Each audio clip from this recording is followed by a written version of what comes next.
오늘 우리가 읽을 성경 말씀은 로마서 3장 19절부터 28절까지 말씀이고요. 신약 성경 243페이지입니다. 그리고 화면에 성경 구절이 나오기 때문에 한 절씩 읽도록 하겠습니다. 제가 먼저 읽고 또 우리 성도님들이 한 절 읽으시면 되겠습니다. 우리가 알거니와 무릇 율법이 말하는 바는 율법 아래에 있는 자들에게 말하는 것이니 이는 모든 입을 막고 온 세상으로 하나님의 심판 아래에 있게 하려 함이라.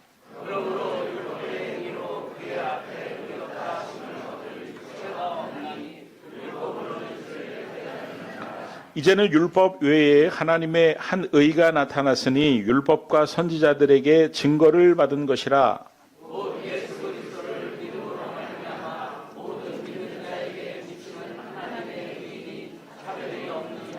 모든 사람이 죄를 범하였음에 하나님의 영광에 이르지 못하더니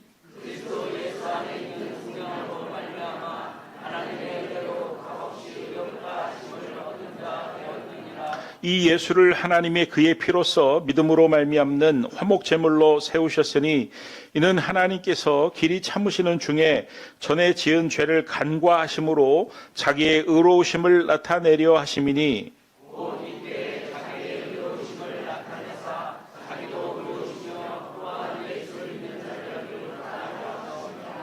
그런즉 자랑할 때가 어디 있느냐? 있을 수가 없느니라. 무슨 법으로냐? 행위로냐? 아니라 오직 믿음의 법으로니라.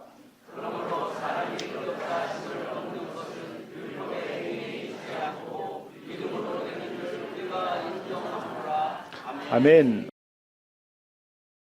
태국에 악어 농장을 갔더니 큰 호수가 있는데 거기에 악어가 우글우글 하더랍니다.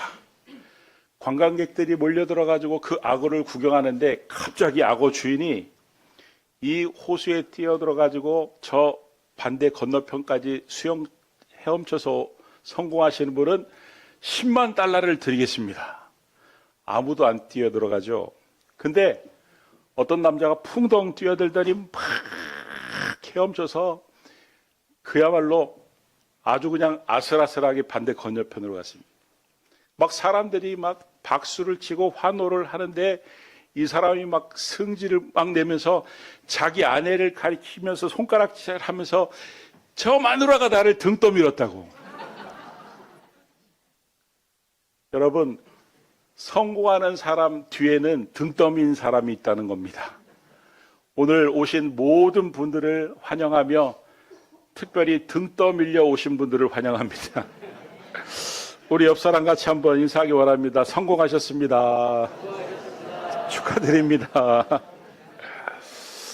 어느 초등학교에 그 국어 주관식 문제가 출제가 됐는데 사자성어 맞추기예요. 근데 힌트로 한 글자를 가르쳐 주는데 땡땡땡 그 다음에 끝자가 가짜입니다. 그러면서 문제가 뭐냐면은 공공장소에서 요란한 소리를 고래고래 지르면서 질서를 소란케 하는 것은 정답은 고성방가인데 한 초등학생이 그 답을 아빠인가? 여러분, 고성방가는 죄일까요? 아닐까요? 고성방가가 죄인지 아닌지를 제일 확실하게 아는 사람은 어떤 사람이냐면 고성방가를 하다가 파출소에 가가지고 과태료를 문 사람은 그게 죄구나. 여러분, 경범죄 처벌법상 10만 원 이하의 벌금, 구류 또는 과태료를 물게 되어 있습니다. 그러니까 법의 기능 중 하나는 뭐냐면 이게 죄인지 아닌지 이게 죄구나 깨닫게 하는 그런 기능이 있습니다. 하나님께서 이스라엘 백성들을 이집트에서 나오게 하실 때 한문으로 애굽에서 그러니까 출애굽하게 하실 때 이스라엘 백성들의 상태는 어떤 상태였냐면 죄가 죄인지 모르는 그런 상태였습니다. 그래서 하나님께서 그들에게 법을 주셨는데 그 법을 율법이라고 하죠. 하나님께서 이스라엘 백성들에게 율법을 주신 목적은 크게 두 가지인데 첫 번째는 죄를 죄로 깨닫게 하기 위함이었습니다. 옛날에는 사람을 죽이고도 뭐 힘이 세면 그럴 수도 있지. 도둑질하고도 이게 무슨 죄야, 안 들키면 되지. 이렇게 생각을 했단 말입니다. 그래서 죄를 지어도 죄인지 모르는 이스라엘 백성들에게 야, 그것은 죄야 라고 깨닫게 하기 위해서 율법을 주셨다는 거예요. 그것이 바로 오늘 우리가 읽은 로마서 3장 20절 말씀을 보면 그 끝에 뭐라고 되어 있습니까? 율법으로는 뭐를 깨달음이니라? 죄를 깨달음이라. 죄를 깨닫게 하기 위해서 율법. 그리고 죄를 지었으면 그 죄에 대한 벌을, 심판이라고 그러죠, 받아야 된다는 것을 알게 하기 위함이었습니다. 그래서 로마서 3장 19절 오늘 우리가 읽은 본문 말씀을 보면 밑줄친 부분만 읽어보면 무릇 율법이 말하는 바는 이는 모든 입을 막고, 입을 막는데요. 이거는 죄가 아니야. 이게 무슨 죄야? 이게 죄라고 어떻게 할 수 없어. 그 입을 막는다. 온 세상으로 하나님의 심판 아래에 있게 하려 합니다. 아니야, 이거는 죄야. 벌 받아야 되는 죄야. 라고 하게 하기 위함이라는 거예요. 자, 율법을 봐봐. 이게 죄지. 이런 죄를 지었으면 심판을 받아야 돼 하기 위해서 율법을 주신 거라는. 그러니까 율법을 주신 이유는 죄를 죄로 깨닫게 하고 죄에 대한 심판을 우리로 인정하게 하기 위함이다, 이런 말씀이에요.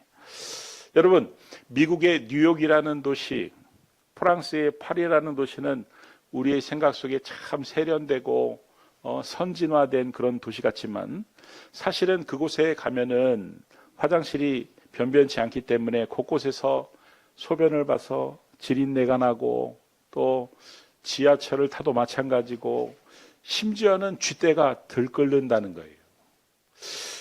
그래서 얼마 전에 그 유튜브 영상에 보니까 그 지하철에서 웬 여자분 한 분이 가방을 안고 이렇게 졸고 계시는데 쥐가 벌써부터 그러시면 안 돼요. 그 여자분의 그 다리를 타고 가방을 타고 이 목덜미를, 어깨를 왔다 갔다 하는데 그 쥐가 요만한 쥐가 아니에요. 이만한 시커먼 쥐예요. 만약에 여러분들이 그 현장에서 여러분들이 졸고 있을 때 그 이만한 쥐가 여러분의 그 다리를 타고 가방을 타고 어깨 위에 올라서 이쪽으로 갔다 저쪽으로 갔다 그러면, 그러다가 여러분이 자다가 이상한데 뭐가 날 건드리지, 그리고 눈을 떴는데 이따만한 쥐가 왔다 갔다 한다면 여러분은 어떻게 반응하시겠습니까? 아이고, 이 파리의 쥐가 아줌마가 좋아서 왔구나 우쭈쭈 하겠습니까? 아니면 기겁을 하고 놀라가지고 깜짝해가지고 아까 그 고성방가 막 소리를 지르고 요란하게 그러시겠습니까? 아마도 모르긴 몰라도 펄쩍 튀면서 비명을 지르실 것 같습니다. 제가 왜 이런 말씀을 드리냐면, 여러분들이 그렇게 쥐를 보고 팔짝팔짝 뛰는 태도와 하나님이 죄에 대해서 대하시는 태도가 똑같기 때문입니다. 하나님은 거룩한 분이시고 하나님은 공의의 하나님이시기 때문에 죄에 대해서 아주 민감하게 반응하십니다. 동시에 심각하게 반응하십니다. 여러분, 하나님을 공의의 하나님 이렇게 표현하는데 공의라는 말은 도대체 뭡니까? 어떻게 하나님이 공의로운 분인지 알 수 있습니까? 그것은 하나님이 정하신 법을 하나님 당신이 따르느냐 따르지 않느냐를 보면 알 수 있는데, 하나님은 이 죄의 문제를 아들까지도 십자가에서 죽게 하실 만큼 심각하게 엄중하게 다루시는 주제이기 때문에 우리는 이 죄의 문제를 피할 수도 없고 피해서도 안 됩니다. 문제는 인간은 누구나 다 죄인이라는 사실입니다. 여러분, 몇 년 전에 그 칭따오, 중국의 그 칭따오 맥주 공장에서 어떤 노동자 하나가 술에 취해서 담을 넘어가 그 맥주에 원료되는 그 메가에다가 시원하게 볼일을 봤습니다. 근데 그 영상이 유튜브에 올라서 중국 전역이 난리가 나고 칭따오 맥주를 수입하는 나라들에서 난리가 났습니다.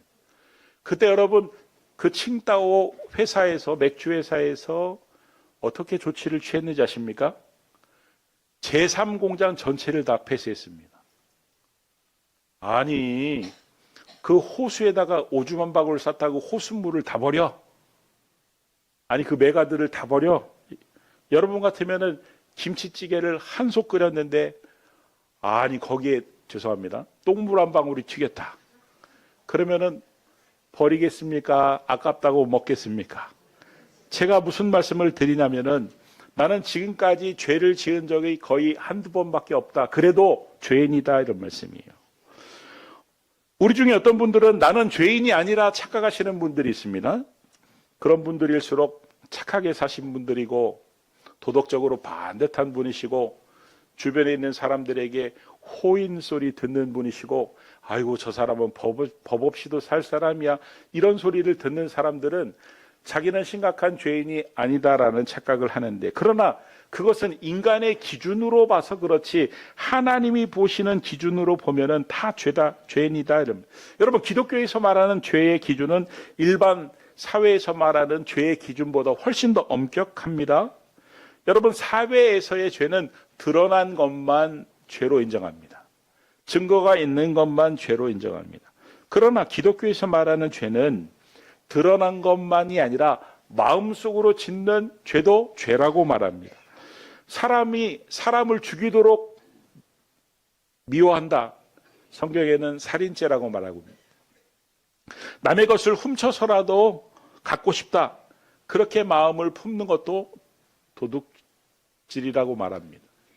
그리고 여자를 보고 음심을 품어도 간음한 죄와 같다고 하셨습니다. 여러분, 하나님은 사람의 마음을 자세히 아시는 분이십니다. 그래서 하나님의 기준으로 보면은 죄인이 아닌 사람은 아무도 없다는 거예요. 로마서 3장 10절에 기록된 바 의인은 없나니 하나도 없으며, 또 로마서 3장 23절 말씀을 보면은 더 적나라하게 표현하죠. 모든 사람이 죄를 범하였음에, 모든 사람이 죄를 범했다는 말은 인간은 누구나 다 죄인이라는 말입니다. 교황도 죄인이고 우리나라의 유명한 목사님들도 죄인이고 저처럼 유명하지 않은 목사도 죄인이고 모두 다 죄인이다, 이런 말씀이에요. 중요한 것은 하나님이 죄를 어떻게 다루시냐 하는 것입니다. 여러분, 하나님이 죄에 대해서 다루시는 것은 뜨뜻미지근하지 않습니다. 미온적이지 않습니다. 확실합니다. 가혹하게 다루십니다.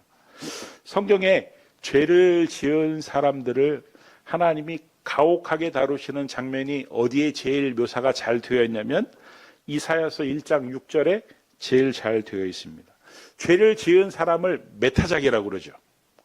막 때리는데 어떻게 때리냐면 이사야서 1장 6절 보니까 발바닥에서부터 머리까지 성한 곳이 없이, 무작위로 막 때리는데 머리부터 발끝까지 안 맞은 곳이 없다는 거예요. 상한 것과 터진 것과, 상했는데 터졌어요. 터졌는데 그 터진 것이 아물 수가 없어요. 왜냐하면 계속 맞기 때문에. 새로 맞은 흔적뿐이거늘. 그러니까 하나님은 죄의 문제를 다룰 때 이렇게 인정사정 두지 않는다, 가혹하게 혹독하게 심판한다, 이런 의미입니다. 여러분, 하나님은 왜 죄에 대해서 이렇게 민감하고 가혹하게 다루실까요? 하나님은 의로운 하나님이시기 때문에, 하나님은 공의의 하나님이시기 때문에, 하나님은 거룩한 하나님이시어서 죄를 미워하기 때문입니다. 여러분, 사람이 죽으면 끝나는 게 아닙니다. 그 후에, 죽은 이후에 정말 죽음보다 더 무서운 것은 심판이 기다리고 있다는 것입니다. 히브리서 9장 27절 말씀을 보면 한 번 죽는 것은 사람에게 정해진 것이요.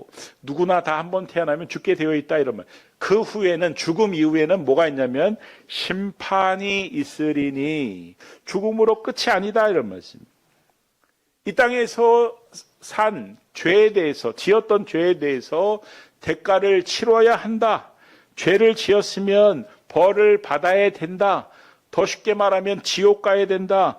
여러분, 지옥이라는 것은 영화 신과 함께를 보면은 지옥에 대한 묘사가 있는데 상상이죠. 그러나 중요한 것은 그것보다 더 무서운 것이 지옥이라는 것입니다. 더 가혹하면 가혹했지 덜하지 않은 것이 지옥이라는 것입니다. 여러분, 우리 중에 어떤 분은요, 야, 먹고 살기 힘들어 죽겠는데 무슨 천국이고 무슨 지옥이 뭔 소용이야. 사는 게 힘든 여기가 지옥이지. 여러분, 우리가 이 땅에서 영원히 사는 게 아닙니다. 반드시 죽게 되어 있습니다. 그런데 이 죽음이라는 것은 언제 올지 모른다 이런 말씀이에요. 제가 언젠가 죽을 사자를 파자를 해드렸죠. 한문으로 이 죽을 사자는 캄캄한 밤에 칼도자가 있어요. 어딘가 비수가 날라와서 꽂히는 겁니다. 깜깜한 밤에 비수가 날라와 꽂히는데 어떻게 그 죽음을 당해낼 수가 있겠습니까? 제가 오늘 설교를 준비하면서 잠깐 컴퓨터를 켰더니 지금 전라도 무안에서 비행기 사고가 나서 180명이 지금 사망자가 28명이지만 계속 늘어날 전망이라고 합니다.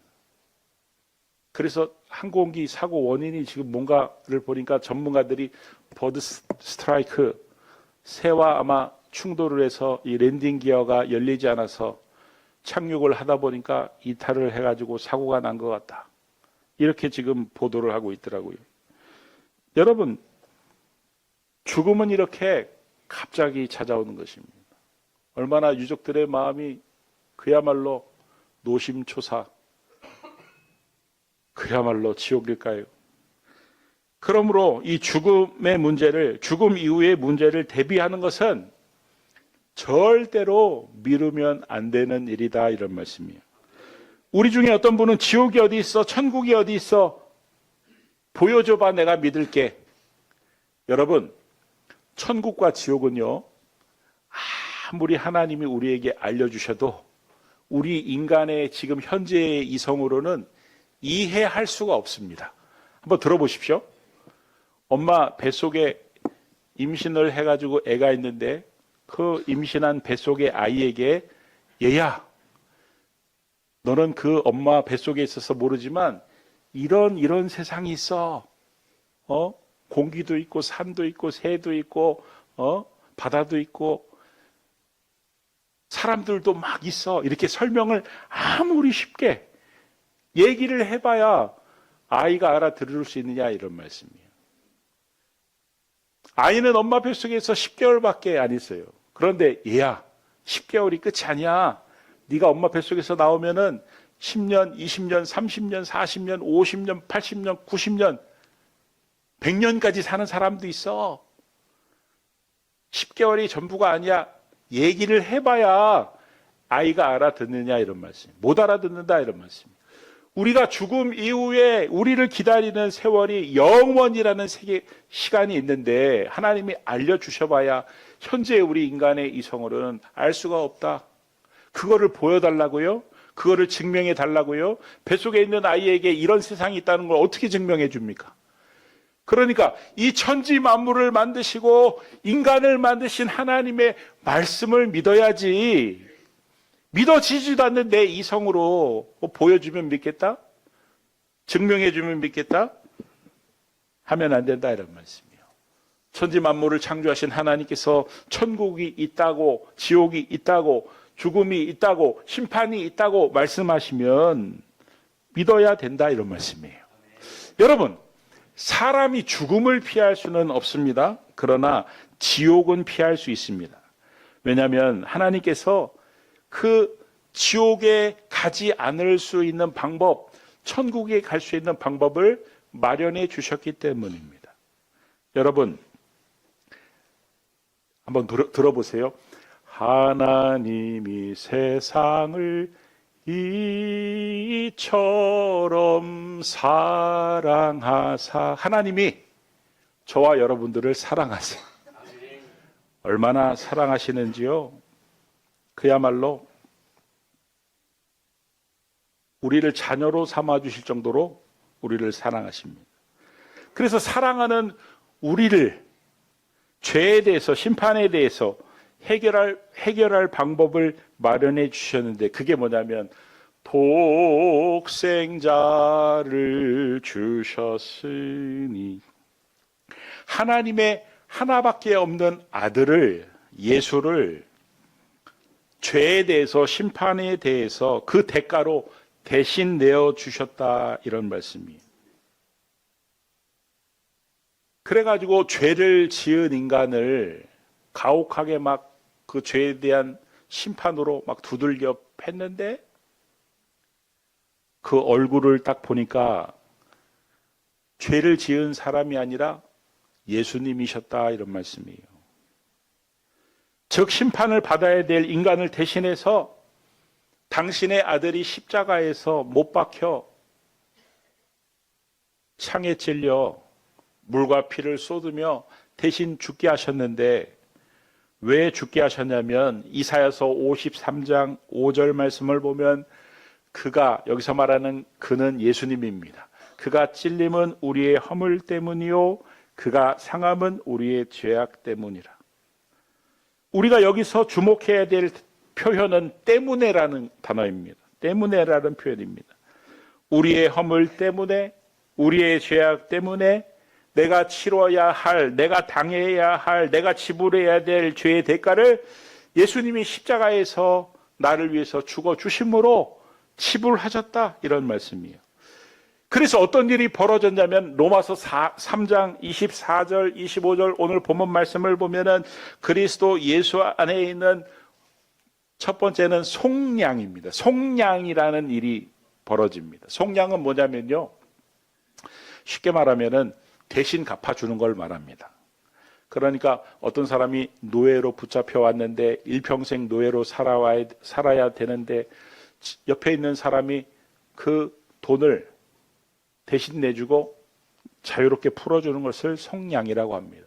더 쉽게 말씀을 드리면 우리가 외상값을 갚지 못해가지고 그 주인에게 가게에서 이렇게 붙잡혀 있는데 어떤 사람이 외상값을 대신 내주고 빚을 갚았으니까, 외상값을 갚았으니까 이제 아저씨는 알아서 가세요. 여러분, 이게 속량입니다. 우리가 죄 때문에 죄값을 대신 지불하고 심판을 받아야 되는데 예수님이 속량, 십자가에서 대신 내가 받아야 될 벌을 받으셨다는 거예요. 그래서 우리를 자유하게 하셨다는 거예요.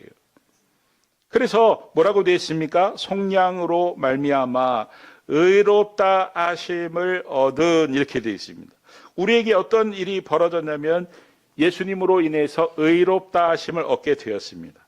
예수님의 십자가 때문에 우리가 의로움을 얻게 되었다, 이런 말씀이에요. 그 다음에 예수 믿으면 그래서 어떤 일이 벌어지냐면은 2번이죠. 2번. 전에 지은 죄를 간과, 하나님이 우리가 전에 지은 죄를 예수를 믿는 그 믿음이 있는 것을 보시고 간과가 뭐예요? 못 본 채 한다. 보지 않는다, 이런 말씀이에요.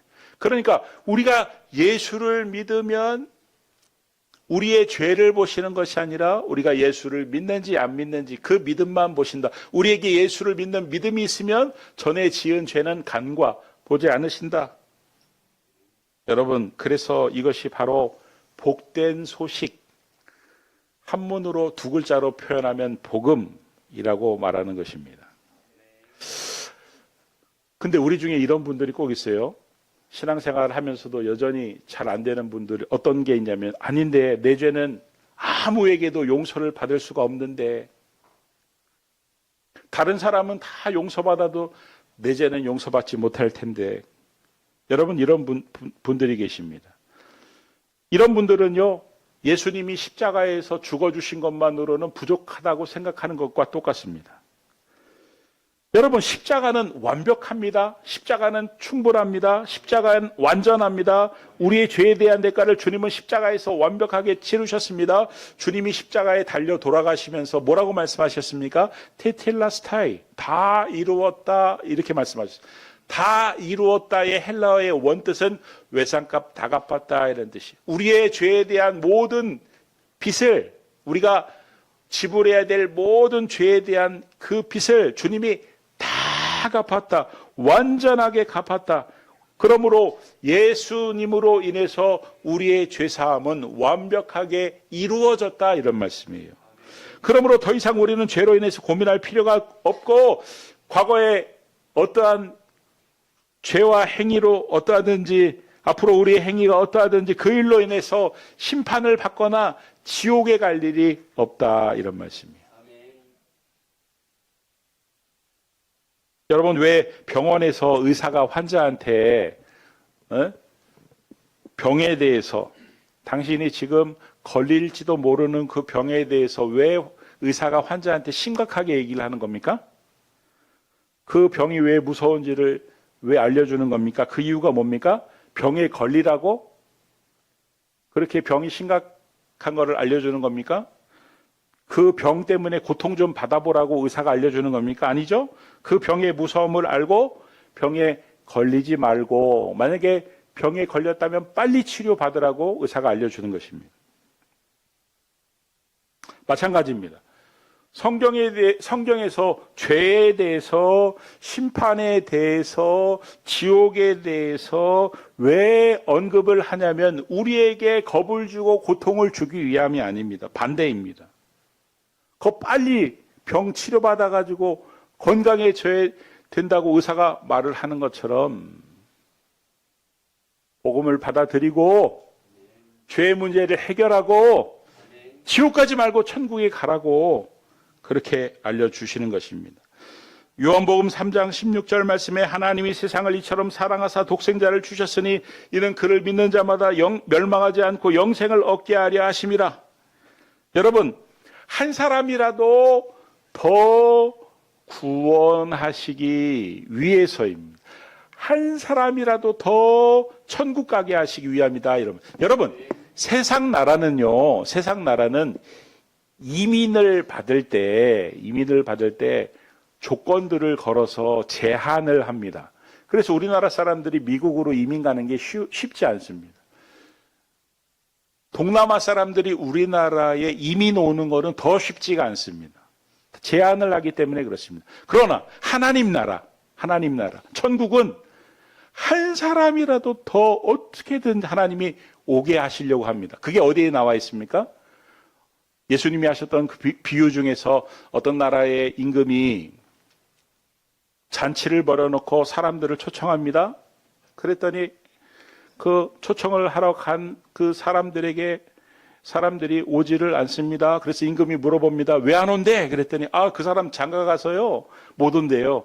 그 사람 밭을 샀는데요, 그 밭을 경작해야 돼서 못 온대요. 그러니까 임금이 뭐라고 말합니까? 그러면 지금 바로 가가지고 길거리에서 아무를 만나든지, 건강한 사람을 만나든지 병든 자를 만나든지 그 어떤 사람을 만나든지 다 데려오라.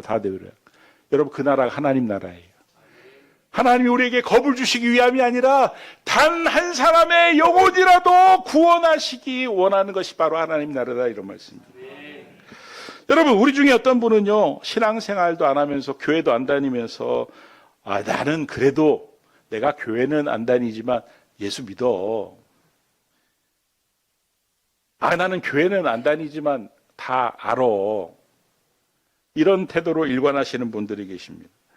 여러분, 이런 분들은 마치 이런 거와 똑같은 거죠. 어떤 심각한 병에 걸려가지고 오늘 죽을지 내일 죽을지 모르는데 나는 내 병명을 알아요. 내 병이 얼마나 심각한지도 알아요.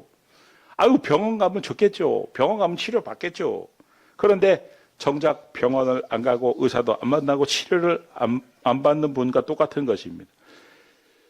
중요한 것은 지식이 아니다. 아는 게 중요한 게 아니다. 태도가 중요하고 행동이 중요한 것입니다. 그렇습니다. 나는 죄인입니다. 나는 심각한 죄인입니다. 죽어마땅한 죄인입니다. 나는 심판받을 죄인입니다. 라고 인정하고 주님 앞에 나와야 되는 것입니다. 의사 앞에 나와야 그 병이 치료할 길이 열리고 치료할 방법이 생기는 것처럼 주님 앞에 나와야 믿음이 생기고 영생을 얻고 천국 가고 구원을 받는 것이다. 할렐루야. 환자가 자신의 심각함을 인정하고 병원 가야지, 의사 만나야지, 수술하든 뭐를 치료를 하든 길이 열리는 거지. 맨날 됐어요. 나중에 아직은 갈 마음이 안 생겨요. 여러분, 갈 마음이라는 것은요, 가다 보면 말씀을 듣고 깨닫기도 하고 은혜도 받고 그러면서 그 영혼의 치료와 회복이 일어나면서 갈망이 생기는 거지. 가보지도 않고 맨날 갈망이 생기면 갈게요, 이런 태도로 일관하면 평생 못 갈 수 있다. 그러다가 갑자기 죽을지 어떻게 알게 되겠느냐. 그러면 큰일 나는 것이다, 이런 말씀이에요. 어떤 아버지가 자기 아들을 보니까 너무너무 한심해요. 그래가지고 아니요, 얘는 뭐를 시켜도 제대로 해내는 게 하나도 없고 죽도 아니고 밥도 아니고. 그래서 아들에게, 야, 너는 뭐를 시켜도 죽도 아니고 밥도 아니고 나중에 커서 뭐가 될래? 그랬더니 아들이 그랬대요. 누룽지요. 감사합니다. 애써 준비한 유머에 웃어주셔서 저는 행복해요. 웃지 않아도 행복해요. 앞으로도 계속 할 거예요.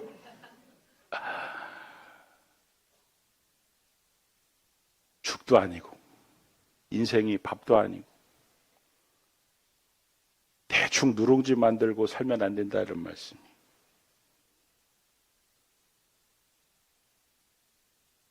최종 목적지가 어디가 될 것인가를 염두에 두고 생각해보고 사셔야 된다, 이런 말씀이에요. 여러분, 수천 년 전에는 예를 들어서 부산에서 서울까지 짐을 옮길 때 아마 손으로 옮겼겠죠. 발로 걸었겠죠. 얼마나 많은 시간이 걸렸을까요? 얼마나 많이 힘들었을까요? 근데 어떤 사람이 지게를 개발했네? 그래가지고 이 지게에다가 짐을 싣고 가니까 너무너무 편해요. 근데 부산에서 서울까지 오는 길은 만만치 않습니다. 그것도 쉽지 않은 일입니다. 와, 근데 어떤 사람이요, 수레를 발명했어요. 그래가지고 말로 이끌고 수레에 짐을 실어서 가는데, 야, 너무 좋은 거예요. 차원이 다른 거예요. 그런데 한 100몇십 년 전에, 야, 자동차를 누가 또 발명했네? 자동차에다가 짐을 싣고 부산에서 서울까지 가니까 이건 차원이 완전히 달라.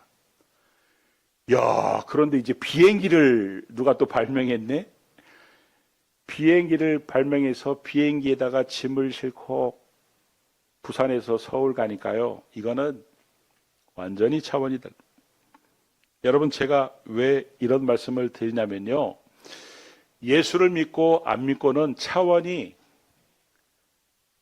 손으로 짐을 들고 부산에서 서울로 가는 것과 비행기 타고 짐을 싣고 서울로 가는 것처럼 그것보다도 차원이 다르다, 틀리다.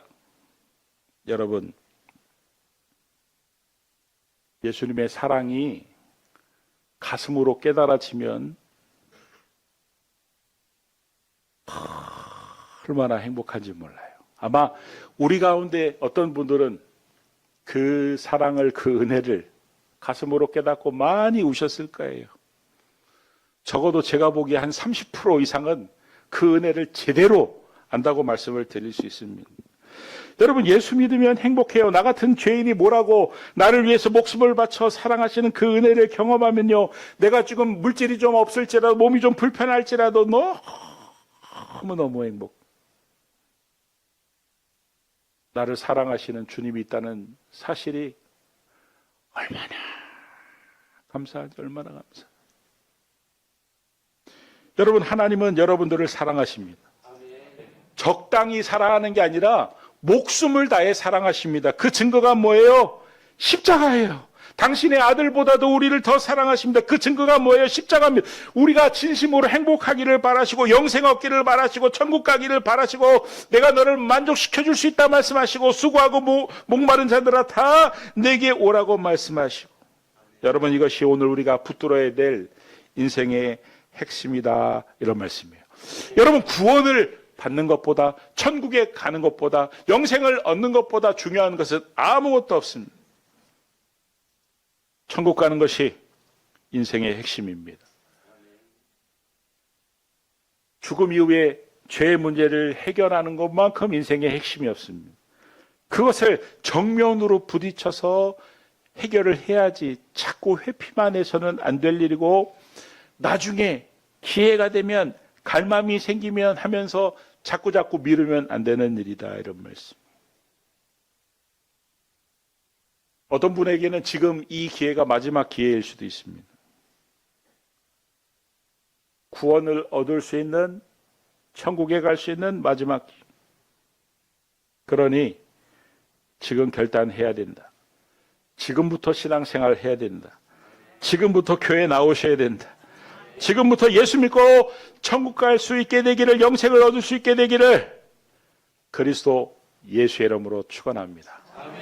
그래서 제가 지금 말하는 부산에서 서울까지 짐을 들고 가는 것의 차원과 비행기에 짐을 싣고 부산에서 서울로 가는 그 차원이, 왜 목사님이 그렇게 차원이 다르다고 했는지, 그때는 이해를 못했는데 내가 신앙생활을 하고 보니까 예수님이 믿어지니까 이거였군요.